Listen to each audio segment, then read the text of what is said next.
톡톡. 어서 오세요. 여기는 이야기 공방 끌린톡입니다.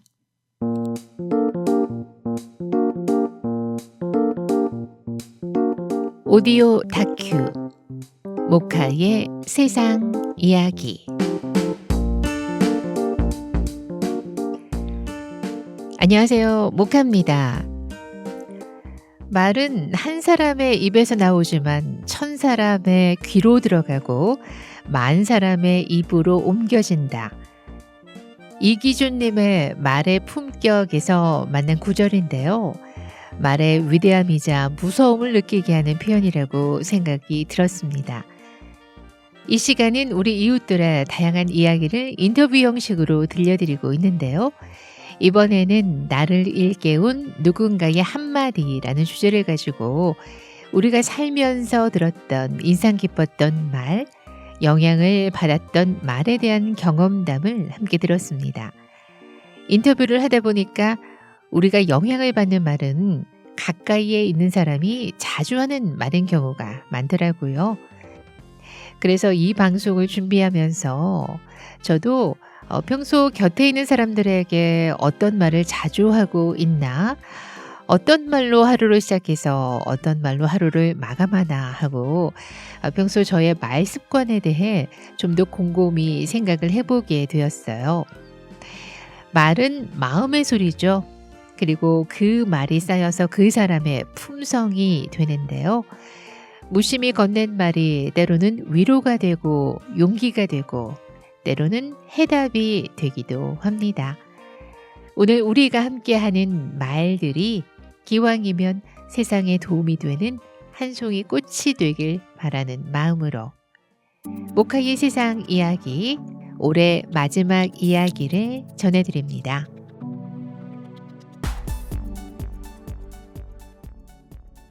네, 제가 몇 년 전에 읽었던 이태리 소설 나폴리라는 소설이 있는데요. 거기는 두 여인의 60년 우정을 소설화한 거거든요. 4부작으로 되어 있어요. 근데 그 책에서 기억에 남는 문구가 있는데요. 나는 성숙이란 결코 삶의 굴곡을 호들갑 떨지 않고 있는 그대로 받아들이는 법을 배우는 것이라고 생각하기로 마음먹었다. 그러니까 나이 들다 보니까 이렇게 기쁘거나 슬플 때 이렇게 호들갑 떨지 않고 의연하게 대처하는 방법을 많은 사람들이 나와 같은 심정으로 깨닫고 있구나 이런 생각을 했어요. 우리가 기쁘거나 슬플 때 막 그 순간에 파묻혀가지고 고뇌하고 그러는데 그러지 않고 기쁘거나 슬프거나 항상 의연하게 잘 대처하고 살아가자 이런 뜻으로 저는 이 문구가 마음에 들었습니다. 안나의 백지편지라는 팟캐스트를 하고 있습니다. 저는 이제 고양시에서 살아가는 60대 여인이 일상을 소개하는 그런 팟캐스트입니다. 고양 영상 미디어 센터로 들어가셔서 팟캐스트에 들어가셔서 보시면 안나의 백지편지가 한 달에 한 번씩 업로드 되고 있습니다. 코로나 시대 때를 제외하고 한 번도 쉬지 않고 올렸어요. 나이가 들다 보니까 그냥 일기는 못 써도 월기를 쓰는 마음으로 한 달에 한 번씩 좀 중요했던 이야기를 남기려고 친구랑 둘이 하고 있어요. 그 친구랑 또 하다 보니까 같이 또 소재도 찾고 또 더 일상을 더 활발하게 살게 되더라고요. 팟캐스트를 하다 보면은 대본 준비도 하고 또 편집도 하고 다양한 활동을 하게 되는데 이제 그런 게 다 삶의 성장이라고 생각하거든요. 그러니까 나이 들면서 그런 거를 나이 들었다고 멈추지 않고 계속 이렇게 공부를 한다든지 성장을 하는 게 삶의 활력이 되는 것 같습니다.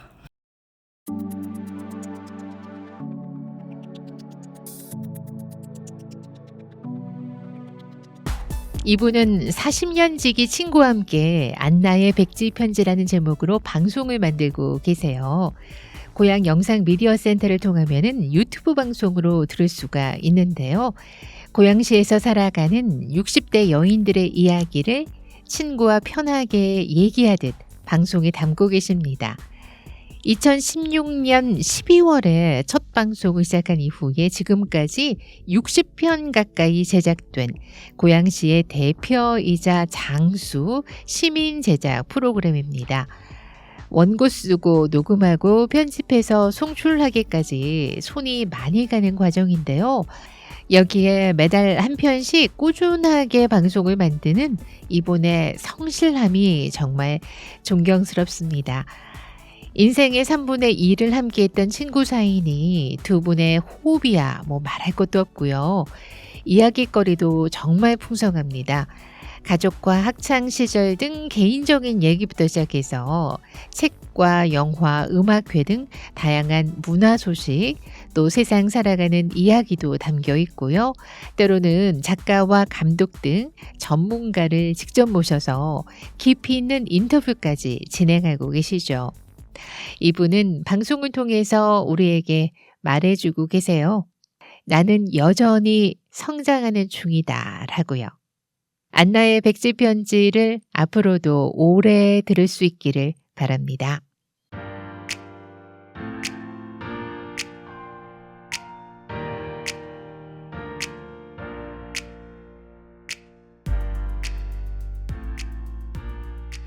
남편이 갑자기 쓰러졌습니다. 오래 사용했으면 이제 고장이 날 때도 됐으니까 늘 조심하라고 그렇게 일렀건만 남편은 건강을 늘 자신하면서 알아서 한다고 말하더니 끝내 무리가 되었나 봅니다. 다행히 고비를 넘겼고 1년이 지났지만 아내는 여전히 늘 조마조마합니다. 이분에게 위로가 되는 말은 어떤 말이었을까요? 두 번째 사연입니다. 제가 병원에서 아빠가 아파가지고 퇴원을 할 때 의사님이 하시는 말씀을 참 가슴 깊이 새겨 들어가지고 좀 감명 깊었어요. 선생님이 우리가 재활을 2달 동안 했다가 퇴원을 했는데 퇴원하던 날 선생님이 날 부르더니 그런 말씀을 하시더라고요. 지금 퇴원하시면 집에 가셔가지고 어떤 생각으로 생활을 해야 되느냐 하면 예쁜 강아지 똥개를 하나 키운다 생각하고 마음을 비워야지 사모님이 살 수가 있지. 그렇지 않으면 사모님이 죽는다고 스트레스 받아서. 그러니까 지금 들어갈 때 예쁜 똥강아지 하나 키운다 데려간다 생각하고 마음을 비우고 앞으로 사셔야 된다고 그런 말을 했는데 제가 정말 그게 가슴 깊이 맞아 그 말이야 이런 생각으로 제가 집에 와서 이제 생활을 했는데 지금은 많이 나셨어요. 다른 사람들은 어떻게 의사가 그런 말을 해 이랬는데 저는 그게 참 좋더라고요. 그래서 실천하고 살아요. 퇴원하고 집에서 1년이 넘었지. 퇴원할 때보다는 조금 낫다고 봐야지 그래도. 근데 지금은 뭐 어지러운 것 때문에 걱정인데 어지러운 거는 안 낫더라고. 이게 뇌경색에서 오는 거기 때문에 안 날 것 같아. 그냥 넘어지지만 않게 내가 이제 관리를 하는 거야. 넘어지면 이제 죽는 거다 생각을 하니까. 집에서 이제 쾅 해가지고 넘어질 때 내가 뛰어갔더니 쓰러져 있는데 그래도 다행히 바로 가가지고 수술을 했기 때문에 지금 그래도 이 정도가 되지 않았을까 그런 생각을 해요. 그래도 그때 쓰러지고 나서 저도 지금 약을 먹어요. 혈압이 안 떨어져. 놀래가지고. 환자도 중요하지만 보호자들도 본인 스트레스 관리하면서 좀 마음을 좀 내려놓고 편안한 마음을 해야지만 맞아. 네, 어제도 그 공단에서 오셔가지고 그런 말씀을 하시더라고. 그러면 어떤 식으로 스트레스 푸냐고 나보고. 그래서 저는 그냥 다행히도 복지관이 옆에 있어서 뭐 내가 할 수 있는 운동하고 짬짬이 그리고 이제 뭐 사람이 와서 보살필 때 이제 있으니까 그 시간 이용해서 여러 가지 내가 취미 활동을 하니까 뭐 그렇게 뭐 스트레스 쌓이는 건 없어요.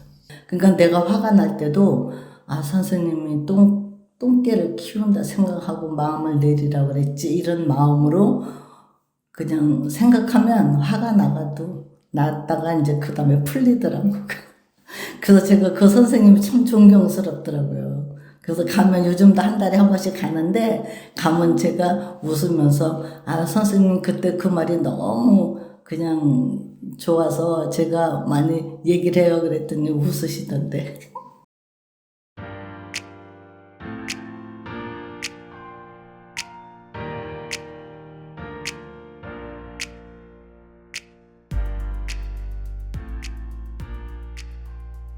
비유할 수 있는 단어들이 많았을 텐데 왜 선생님은 굳이 똥강아지라는 말을 쓰셨을까요? 저는 의사 선생님의 말이 좀 마음에 안 들어서 그렇게 말씀을 드렸더니 이분은 오히려 그 표현이 좋았다고 하세요. 평소에도 남편이 고집이 워낙 세서 아내분 말을 좀 안 들으셨나 봐요. 그래서 힘들 때 그 의사 선생님 말을 떠올리면서 그래, 내가 지금 강아지 한 마리를 키우고 있다라고 생각을 하시면 시골집에 천방지축으로 노는 강아지의 모습이 떠올려지면서 그냥 웃게 되었다고 하십니다. 요즘 주변을 보면은 아픈 분도 많으시고요. 또 아픈 가족을 돌보는 분들도 많은데요. 상황을 의연하게 대처하는 또 하나의 현명한 자세가 아닌가 싶었습니다. 요즘 그래도 점점 좋아지고 있다고 하셔서 정말 다행이에요. 정성껏 간호하는 사모님 생각하셔서 빨리 쾌차하시기 바랍니다.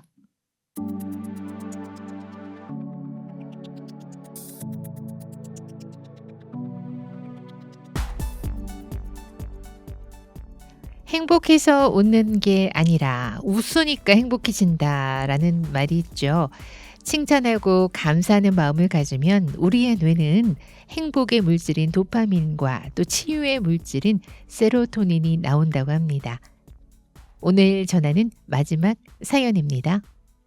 제가 이제 가끔 밴드를 하는데 거기서 어떤 친구가 이렇게 그 감사 일기를 쓰더라고. 감사 글귀를 우연치 않게 봤는데 너무도 생각지 않던 일상적인가 아주 소소한 거 그 하나 자체도 그거에 대해서 감사하다는 그런 생각을 하면서 과연 난 또 그랬을까 하는 생각을 해보니까 진짜 모든 게 다 감사 그 자체로 그냥 다 이렇게 그게 되더라고요. 그래서 요즘 같은 경우는 그냥 아침에 눈 뜨면 눈 떴구나. 오늘 하루 시작해서 감사하구나. 내가 이렇게 건강하게 시작할 수 있다는 게 감사하구나. 그러니까 하루 생활에 그런 게 싫었으면 그런 거에 대한 거보다는 좀 이렇게 좋은 쪽으로 긍정적인 방향으로 생각하다 보니까 그럴 적마다 감사라는 말이 꼭 떠오르더라고요. 하루 일기는 써요, 제가 꼭. 근데 나는 어떤 느낌보다는 내 생각에 그냥 하루 있었던 일을 나를 돌아다보면서 하고 그냥 맨 마지막에 그냥 모든 걸 통틀어서 감사합니다, 고맙습니다. 그거를 꼭 끝맺음으로 하고 있어요. 그렇게 매사에 감사하다고 생각을 하니까 일상이 좀 달라지나요? 그쵸. 어떤 분이 팔을 한쪽을 다쳤어. 그러면은 나는 이게 팔이 왜 이렇게 다쳤을까가 아니라 다행이다. 그나마 한쪽 팔이 지금 쓸 수 있어서 그런 식으로 생각하게 되고 어떤 걸 탓하기보다는 그거에 대한 부정보다는 그 반대 방향으로 좋은 쪽으로 생각하게 되더라고요.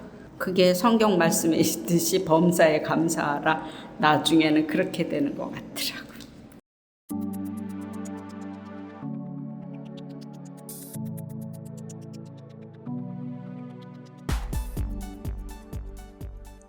예전에 소소하지만 확실한 행복이라는 소확행이라는 말이 유행을 한 적이 있는데요. 요즘에는 아보하라는 표현을 많이 쓰더라고요. 아보하란 아주 보통의 하루를 줄인 말인데 정말 평범한 하루, 무슨 좋은 일이 생긴 것도 그렇다고 나쁜 일이 생긴 것도 아닌 그냥 보통의 하루를 보낼 수 있다면 그걸로 족하다라는 삶의 태도라고 합니다. 굳이 행복까지는 이르지 않아도 무탈하고 평범한 일상이 소중하다는 점을 표현하는 말이죠. 이번 인터뷰를 통해서 우리 이웃들이 말씀해 주신 인생에서 영향을 받았던 말들도 특별한 말이 아닌 괜찮아, 잘 될 거야, 감사합니다, 용기를 내, 그리고 칭찬과 격려라는 점에서 우리는 이렇게 작은 말들을 통해 많은 위로와 공감을 받고 있구나 하는 걸 다시 한번 느꼈습니다. 저의 인터뷰에 흔쾌히 응해 주시고 여러분의 경험과 사연을 제 방송에 담을 수 있게 허락해 주신 고향 시민 여러분께 감사드립니다. 그리고 청취해 주신 모든 분께도 감사드립니다.